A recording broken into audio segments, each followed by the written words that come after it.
On your screen right now, a 101-year-old house in Washington, D.C., known as the Admiralty House. It's on the grounds of the U.S. Naval Observatory. If you're familiar with Washington, D.C., it's on Massachusetts Avenue in the northwest section of town. Since 1974, this house has served as the official residence of the Vice President of the United States. The Mondales were the house's first official residence. We're here today to talk with one of its current residents, Tipper Gore. Good morning, Mrs. Gore. Good morning, Susan. I'm happy to have you here.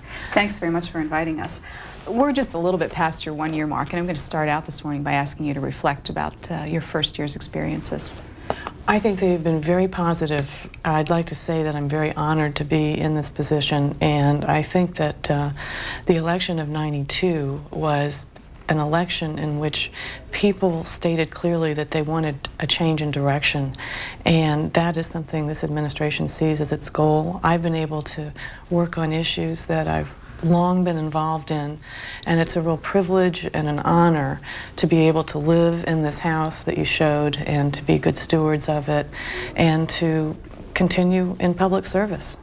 I want to start out talking a little bit about issues, because one of the ones that you've been most visibly active on is mental health. When you talk about mental health with regards to the whole health care reform plan, good morning, Mr. Vice President. Take just a minute here. Sorry to interrupt. No, that's all right. Good morning. Don't get up. How are you? Good morning, This Mr. is Susan Swain. How are I'm you? sure you Fine. know. Nice Thanks to for see you. stopping by.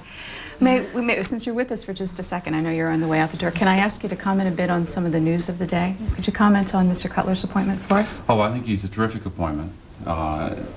Several people said, including me, said last weekend that what the president needed and wanted was someone whose appointment would be greeted with the reaction, "Oh yeah, that's a great appointment." I think he fits that bill. Mm-hmm. Tell me what your concerns are about the policy agenda of the administration right now with all this focus on the Whitewater investigation. Well, I think the American people, unlike the city of Washington, in all the commentators, the American people are not really obsessed with this. They're really looking at the progress we're making, and they want us to focus on what we're focusing on: creating jobs, passing health care, reinventing government, changing and improving environmental policy, and having a good foreign policy. And I think people are giving us credit for turning the country around, heading it in the right direction, and they want good comprehensive mental health coverage to be part of the health care plan. And I'm not going to interrupt y'all's interview anymore, but welcome to our home. We're delighted to be here. Okay, bye-bye. Thank you. See you later. Goodbye. Have a good day making life better for the average working man and woman. Dear. Let me get back, if I can, to talking about health care, because I want to understand, when you're out talking about that, exactly what you mean by health care coverage. What's it mean to you? What do you want for the American public as part of the plan? Well, first of all, what the president has proposed is something that I think most people do want. There's discussion over how to get there, perhaps, but you know, the president has created a bold plan, and number one, it's to provide universal coverage for all Americans.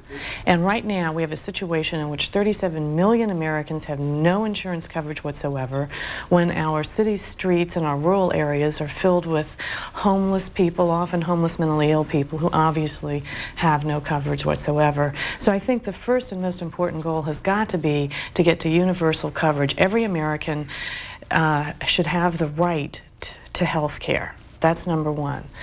And I think that it's important that some principles of fairness have been implemented in the president's plan. The removal of pre-existing conditions, the removal of lifetime limits on benefits, which have particularly impacted mental health consumers and their families, because often insurance companies have provided only a cap of $50,000, and if you have a family member who needs, you know, a couple of hospitalizations, there you go.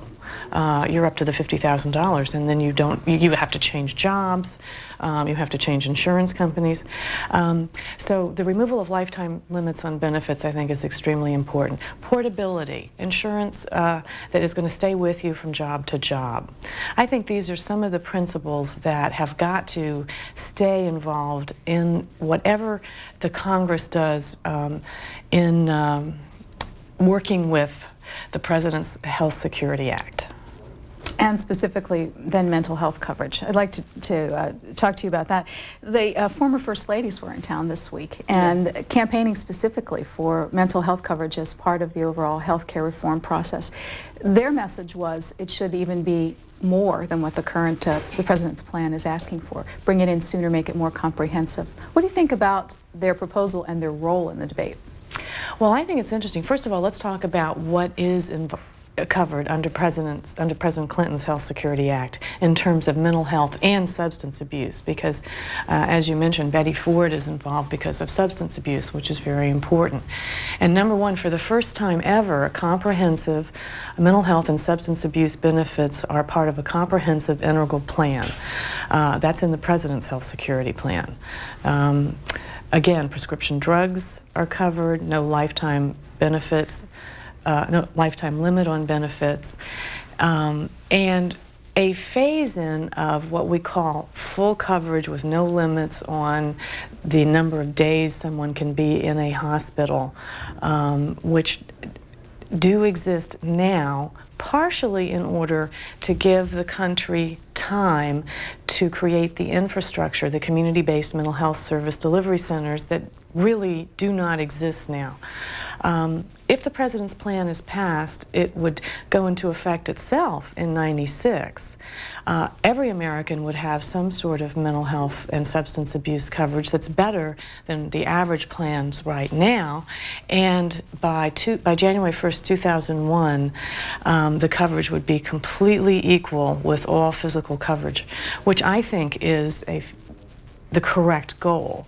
Now, Betty Ford and Rosalind Carter have been leaders on these issues for a number of years, and as leaders they are advocates, and they are advocates for full coverage and full parity right now, and they make that argument to Congress. They understand that the issue is before Congress. You know, the President proposes, the Congress disposes, and that's where we are. So for those listeners who feel strongly about this, they should educate their congressman and their senator as to how important mental health and substance abuse coverage is, just as the former First Ladies are doing. You mentioned where we are in the process right now. If you look at the polls, the public's interest or approval of the plan has been slipping a bit of late, and some more people are saying they're confused about exactly what the plan comprises and how it will affect them. You've watched this town for a long time. What do the polls mean to you when you see them? Well, I think polls are very interesting, and I certainly understand that they fluctuate wildly, and they fluctuate from week to week, and often they fluctuate in response to what's been the latest series of stories or what people have seen on television. And I'm not concerned about the latest polls, because I think that what most people have been inundated with are the Harry and Louise, you know, paid special interest commercials, which have confused the issue and which have said something like, well, gosh, I'm not going to be able to choose my doctor under the President's plan. That's just not true. You're going to be able to choose your doctor. I think what people need to understand is that this administration is beginning to respond in a very thorough and systematic way. And sometimes when I make a talk in reference to the First Lady's leadership and my own involvement in mental health care, I say, well, now we're going to see Thelma and Louise go into action. And I think that really, if we could let women know that it's in their self-interest to support the President's Health Security Act and to support the mental health and substance abuse benefit, that we could have even more support from women around the country and women's groups. Half as many women suffer depression and anxiety disorders and phobias than men. Could be a problem with reporting, but that's as we know the landscape right now.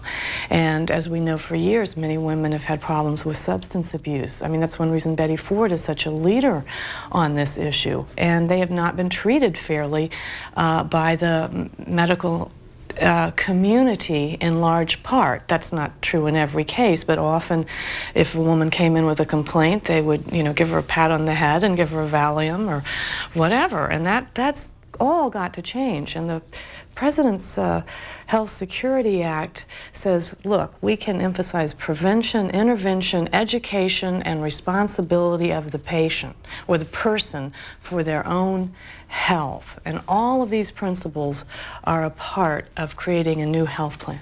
How did you get interested in this topic? Specifically mental health. Thank you.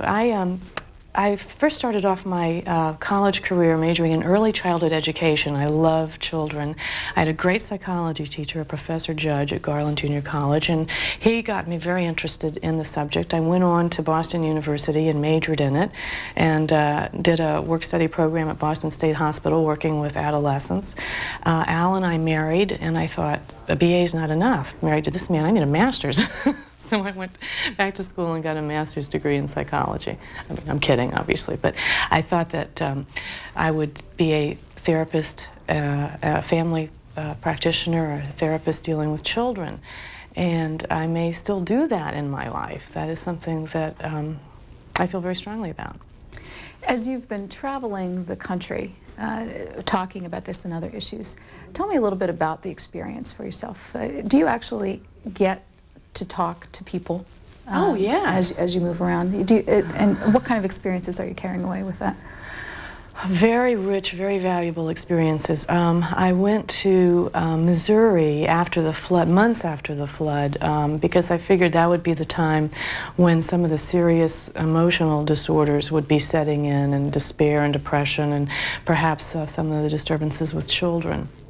And we had a town meeting, we met with kids, and we had a town meeting in the cafeteria, which was really organized by the mental health providers. I have to say that this administration has responded, and I think incredibly well, with the natural disasters that this country has had this year, and there have been an incredible number of them, from the flooding to the earthquakes, fires, etc. Not only with FEMA, but also with teams of psychologists and mental health professionals to come in and help people cope, which is just as important. And in fact, that was reflected at the meeting we had in the school cafeteria, where people told stories of how their children were beginning to display, start bedwetting again, or begin fighting, or be depressed and withdrawn. Same with the parents. And we just kind of hooked people up together. There was a lot of networking going on, and other people were angry, and that's a very natural response to have at that point about why things weren't moving fast, but to get their lives back in order. I was out in California talking with people. I went up to the Bronx in New York and met with homeless women, and a lot of them will tell you that many people in the homeless community suffer from a mental disorder or a substance abuse disorder. And they said, don't look at us as numbers. We're people, each with our own story to tell, and we don't want to be in this condition. We don't want to be on the street. Tell people in Washington that. We just need some help. I asked the question because I just heard the President speaking a short while ago with a reporter from WMUR in New Hampshire, and he commented, as we've heard other presidents, on how easy it is to get isolated, to feel insulated when you're inside the White House. And I'm wondering whether or not that is as much a symptom of life in the vice presidential family. Can you get isolated? I think that, yes, much more so than in the Senate, definitely. I mean, there is a very real and palpable change in the environment and the architecture of people. The fact that it's often imposed from the outside. I might go and do some things that I normally do, and the next thing I know, the reporter's calling saying, well, I saw you somewhere. Well, it's something I know, so I was in the grocery store. You have to be careful in that people kind of impose, I think, an isolation because they don't expect you to be in the grocery store. On the other hand, I think that this administration, including the President and the First Lady, and I know the Vice President, have gone to extraordinary measures to maintain contact with the average people. They say all the time in meetings. We all say to each other, let's never forget what brought us here. And the faces of the people outside the bus trip and at the town meetings. And I know my own husband has had meetings in Reinventing Government with people within the agencies because he feels that they are the ones who know what the problems are.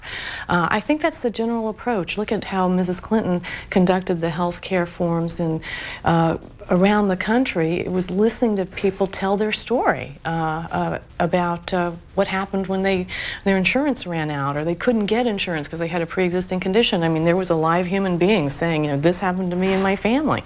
I'm trying to keep 2 elderly parents at home and I can't get any help because their income is too high and yet I've got to mortgage my house. You know, real people telling real stories. And I think you'll see this administration more aware of the isolation and wanting to not have it and to combat it and to continue to find ways to hear and listen to real people. When you talk about people imposing their expectations upon you, one of the things that's somewhat easy to see with you is that you enjoy humor. You enjoy laughing, smiling, enjoying life a bit. And I'm wondering whether or not that's people judge you for that, or whether you find yourself in unusual situations with people interpreting things differently than you meant them originally. Well, to tell you the truth, I don't worry about that too much. I figure I'm at the point in my life that I'm just going to be myself. And I feel very privileged and honored to be where I am. And as I said before, to be able to work on things I really have cared about for a long time.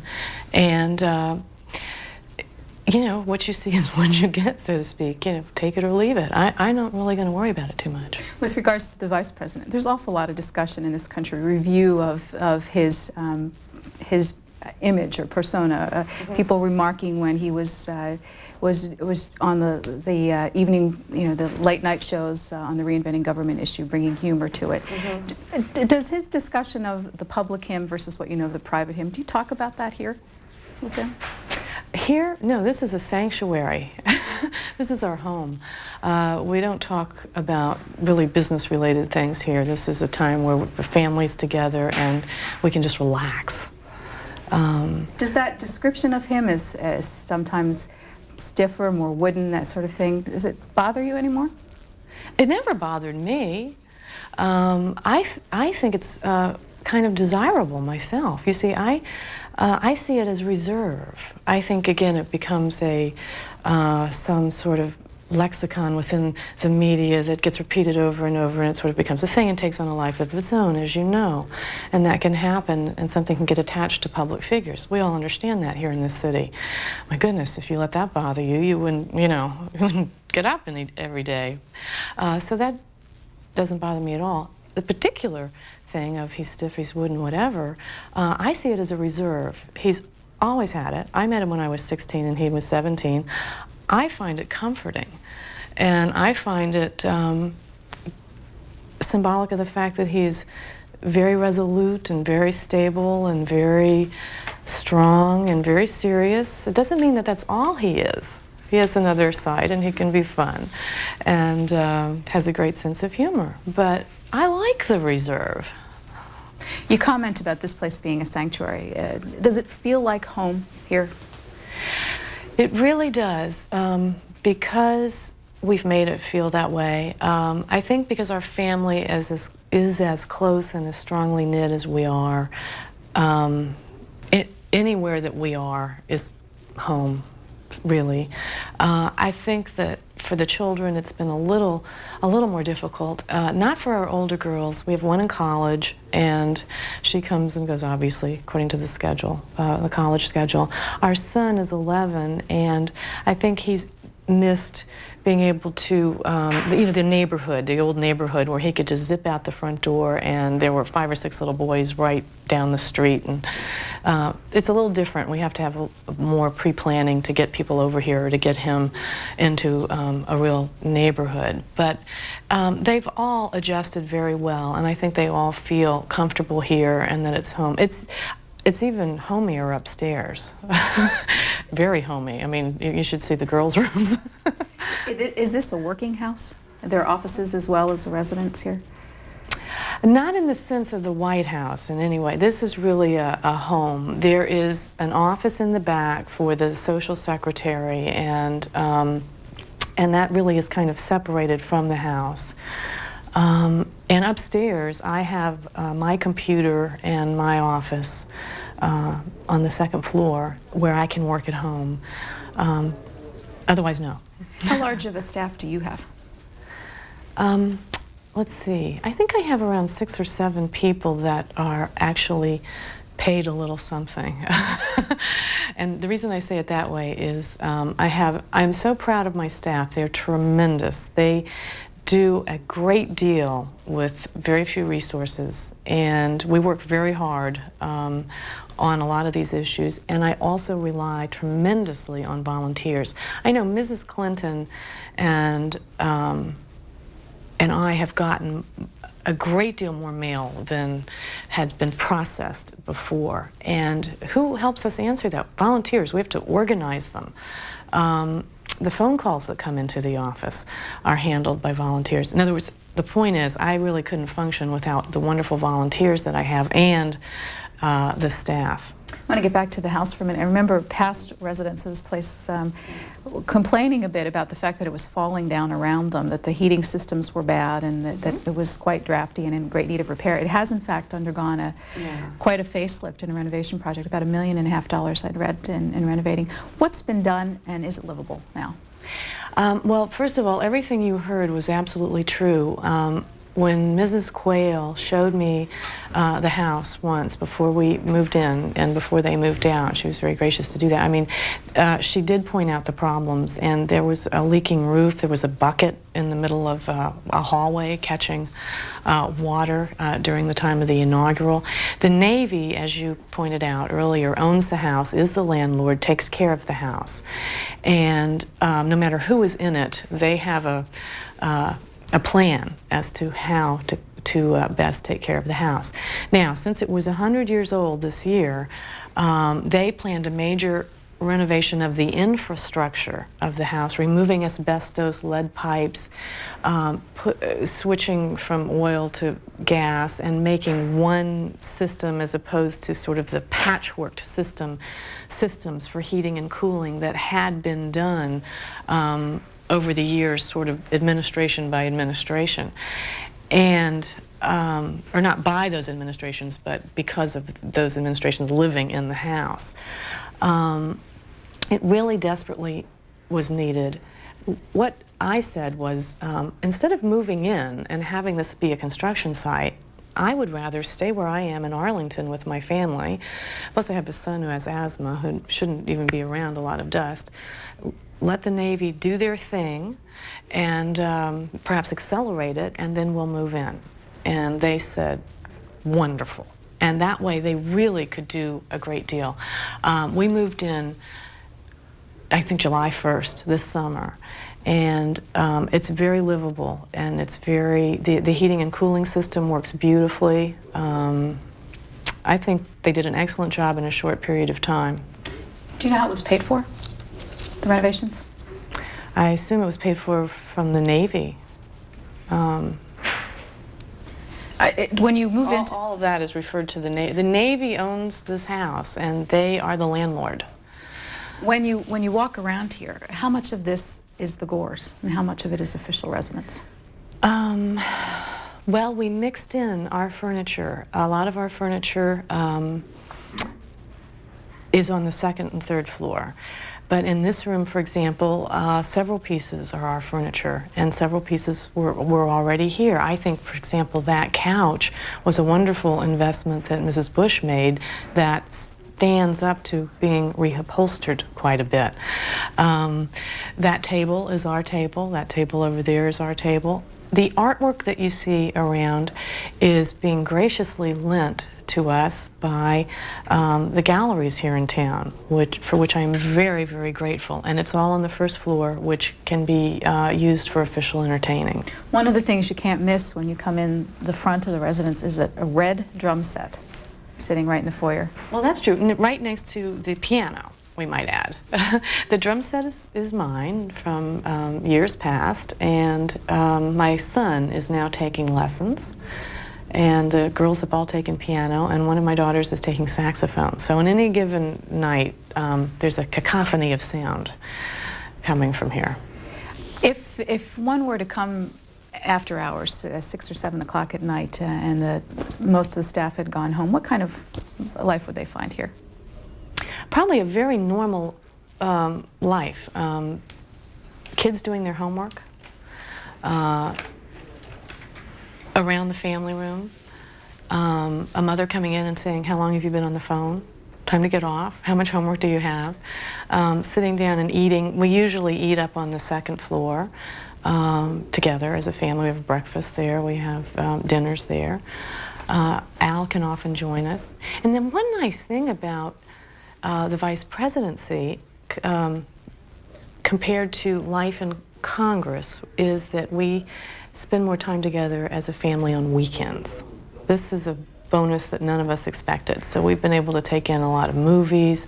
My husband has been able to see many sports games that have occurred on weekends for the kids. And you really see a very normal family life. Father and son and the kids shooting baskets. There's a basketball goal off of the sun porch. When the weather's better, probably pitching baseball right out in the front yard. That's usually what happens, or throwing the frisbee. You know, just what normal families do when you have some free moments. One other aspect that the nation has gotten to know of you is your interest in photography. And people who have subscribed to Newsweek magazine saw this photo spread earlier this year, I think February 7th issue, Tipper Gore's personal White House portfolio. Tell me about photography. Yeah. Well, photography is really a love that I've had for many years. I first took a course after my first child was born. It was taught by Jack Korn, who many people in the business do know. He was the chief photographer at the Nashville Tennessean at the time. And I took this course at Nashville State Technical Institute, and it was wonderful. And I did well, and he gave me a part-time job at the Tennessean, and I loved it. I develop, I print pictures, and I was working up to taking, say, 5 pictures as a photo essay and doing the text to it when Al got elected to Congress. So I built a darkroom, a black and white darkroom in our home in Virginia, which was still there, and I freelanced in this area for a while in Washington. As you can see, I picked the camera back up on the campaign trail. I've always been doing the family all along, but I ended up taking over 3,000 pictures during the campaign and had an exhibit here in Washington, a couple of them, and now some of the pictures are at the DNC. I'm really excited about this because I love photography. What I did, though, that I'm really proud of in between was to create Homeless in America, a photographic exhibit. I didn't do the photos for that, but I raised the money privately and got really top photojournalists to document homeless people, to show, to put a face on the statistic so that the conscience of America would be awakened as to who these people really are. So I think photography is a very important way to communicate. I want to show the audience, you selected a few photos you wanted to share with them, and I did. I'd like to show them. We have about 15 minutes left in our 45 minutes with you. I'll hold them up to the camera. I'll let you explain what we're looking at. Okay, well now I did a photo exchange with students from Moscow and students from Jefferson High School here so that they could each show their favorite places. We were at Capitol Hill, and these are the students at Jefferson High School taking photographs of probably the Capitol. We went to 3 different locations that they chose. And then I took their pictures with me to Russia to show those students, and they did the same thing, and I'm going to exchange it. This is color, last black and white. Do you prefer one medium or the other? I do. I actually prefer black and white. I like it very much, but I do use color sometimes. This is my husband returning from a foreign trip. The helicopter had brought him in from Andrews, and the helicopter lands on the Naval Observatory base. Another color photograph. Do you remember who this gentleman is? Yes, I know he is a fireman who works for the district, and whenever the helicopter lands here on the base, he is there to make, and just in case there would be an accident and a fire. And of course there wasn't, and he was looking very proud, so. Another face. Right. Now, that was in Missouri. As I told you, when we went to see the flood area, this was an area that was flooded out, and these people had just rebuilt their home. And I was going by in the motorcade, and I saw him, so I jumped out of the car and took his picture. I can put this down. We'll move on to another. Again, this was in a restaurant in Missouri where actual it turned out to be a counseling center. I mean, this is what I found out at the high school cafeteria. They said, well, everyone goes down to Alice's restaurant, and that's where we talk about our problems.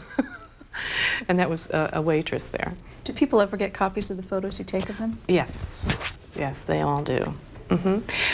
She's the teacher that was working with the students at Jefferson High School. Her name is over there. And let me see, these are two photographs, I think. Right. That was an after-school recreational program in Russia, which was fantastic. I mean, obviously they do a great deal there. The children were putting on a dance, but I thought that was cute.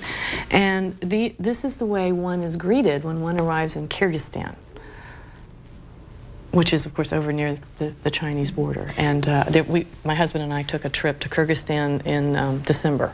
One has this image of you as official events are going on with your camera, kind of turning the tables on the people watching you as the events go on. Do people ever get taken aback by seeing you with your camera in hand? Well, I think sometimes they probably do, but they seem to recover very nicely. And as long as I send them a picture, they're fine. And I do like to send them pictures. Reminds me of the photography interests of another Tennessean, former Senator Howard Baker. Yes. Who used to take pictures all the time when he was at many of the historic events he attended. That's right. That's exactly right. And he and I have talked about that often. And I think we're going to have a joint exhibit coming up, actually. There's another person on the Hill who likes to take photographs, and that's Patrick Leahy. Tell me a little bit, you've referenced Hillary Clinton, Mrs. Clinton, a couple of times, and the bus trip. Tell me a little bit about your relationship at this point. Well, our relationship is one of genuine friendship and support and caring. We got to know each other very quickly during the convention and the bus trip and the campaign. And you do get to know someone pretty well if you're on a bus with them for 3 or 4 days.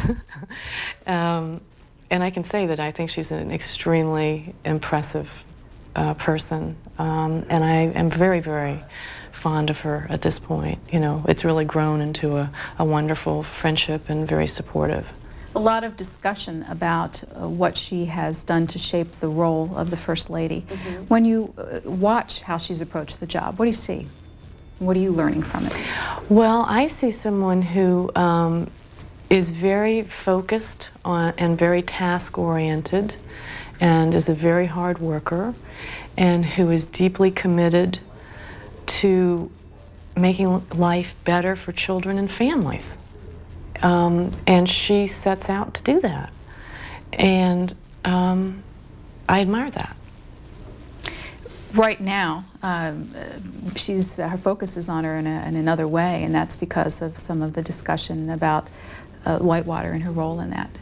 You haven't had a chance to speak much publicly on the whole investigation and all of the discussion about it in this town. What are your comments?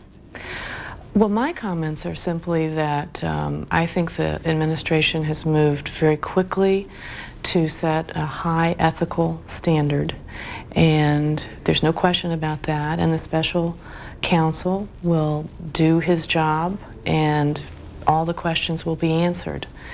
Beyond that, I certainly don't wish to comment. What I would say is I think that you will see that the President and the First Lady are not going to be distracted by this or by what's on the periphery, which is partisan politics. And they are going to continue to focus on what really matters to the American people. I can tell you that this is I think generational change, and we have to deal with new questions, perhaps, about a spouse that has had a life outside of being just a, quote, you know, political wife or husband. And this will get sorted out. It's obviously inevitable to have some kind of questions about this. And I think that Mrs. Clinton has been subjected to these questions and scrutiny about how she's changing the role of the First Lady since she came into office. And I think really the answer is very, very simple. It's that here is a professional woman, here is a mother, here is a wife who is now First Lady and is using her influence. How? What has she done the whole first year? Throughout the death of her father, throughout extremely tense times, she has focused on health care reform. And the reason she has is she believes deeply that it will lift and improve the lives of American women and children and families more than any other thing, and that it was a mandate of the '92 election. First was jobs in the economy, and now the economy is going in the right direction, and we have to work very hard to see that that continues and that more jobs are created. And number two was health care reform. This is what she's done. She's done an incredible piece of work, and I don't want to see her distracted from that, and I think she will not be. You mentioned earlier that you spent some years with the Tennessean, and I know the Vice President also spent a few years early in his career working as a reporter, also with the Tennessean, is that right? With that as your own background and experience, what do you think of the role of the media in this town right now over this issue? I understand the role of the media because my husband used to be a member of the media, and it's an extremely important function in our free society. There's no question about it. And I think the media needs to do its job and do its job fairly. I think that we've come a long way from pure journalistic ethics and integrity. If you look at stories where money is being exchanged for somebody to say something, that's not journalism. I don't think that happens in this town per se, but in general, I think that the media has an important function and that they have to be held to the highest standards of integrity and ethics also. I want to go back to a comment you made about generational change in the role of the First Lady, and I'm wondering whether or not you have had the chance to talk with former occupants of that role and their thoughts. This is one of those times in our history where we have so many former first and second couples alive, still working, still vital in society. Have you exchanged any thoughts with them on that particular issue?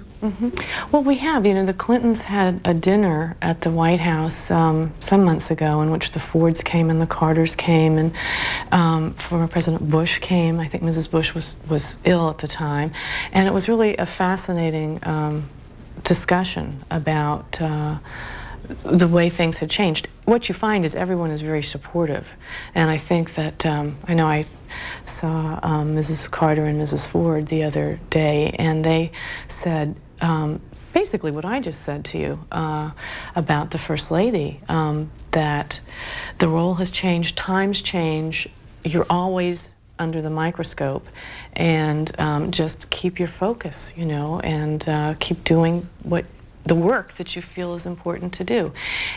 I think it's important that every woman or man who finds themselves in this position, and hopefully one day we will see a man that's first man, maybe by then we'll change the name, be admired and allowed to be themselves and do what they want to do and not be held to some stereotypical standard one way or the other. I think that part of what this generation is all about is valuing individuals and individual freedom.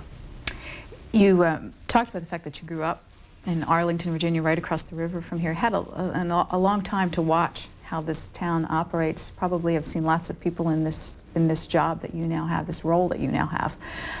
Anything about it end up surprising you? Well, let me think.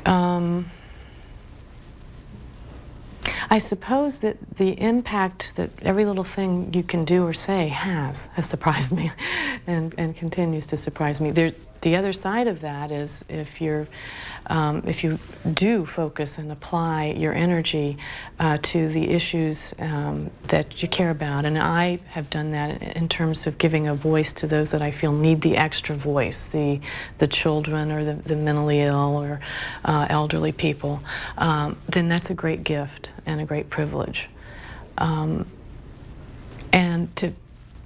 just about every day, I really thank God that I'm in this position, that I have this opportunity for however long to do, what I can do. And I know that other people in this administration feel the same way. I mean, they're really motivated by the prospect of doing something good, of making life better, of pushing an agenda forward that is going to make life better, no matter if it's making the government more efficient or providing health care or reform the health care system or the jobs or the economy or whatever it is. That's really the motivation that people have. And there's a great deal of self-sacrifice, I think, that most people, they're a little cynical in this town, don't understand, happens. People give up a lot because they really are committed to public service and to taking advantage of a position of power in order to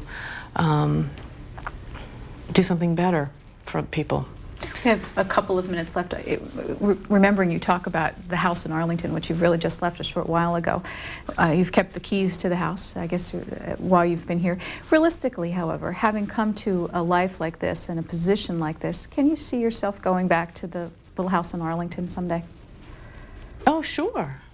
Absolutely. We know our neighbors very well. I mean, I have been in that neighborhood for so long. I'm very comfortable there. And I was living in that house when Al and I dated. So he also feels very strongly about the house.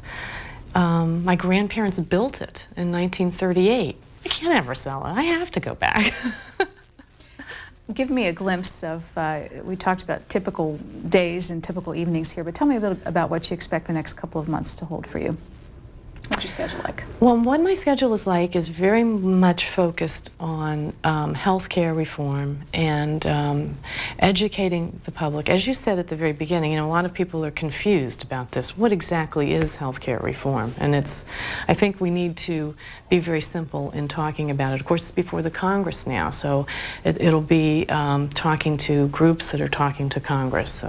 It'll be focusing on mental health and substance abuse and making it clear how important it is that be a component of any bill that comes out of the Congress. It is a component of the President's bill. And I think that's very important to note. But as Congress looks at this and we go through the legislative process, then I think it's important to focus on those members of Congress who will have a tremendous impact over the final bill. And I would hope that the listeners and watchers would educate those members if they feel very strongly about one aspect or another, but particularly if they feel strongly about mental illness and substance abuse, because it's really time to end the discrimination that has so long existed. It's as if we say we're going to cover anything that goes wrong with the body except the brain. And that it just doesn't make sense in 1994. I mean, it doesn't make sense. It's not medical reality. If you have depression, you ought to be treated and covered in a medical plan the same as if you have diabetes. And I will be focusing on these kinds of issues with groups, and however I can be helpful in clarifying the Health Security Act for people so they understand how important it is that it be passed. We're out of time, Mrs. Gore. I want to thank you very much for inviting our cameras into your home. Well, thank you, Susan, and please come back. Thanks.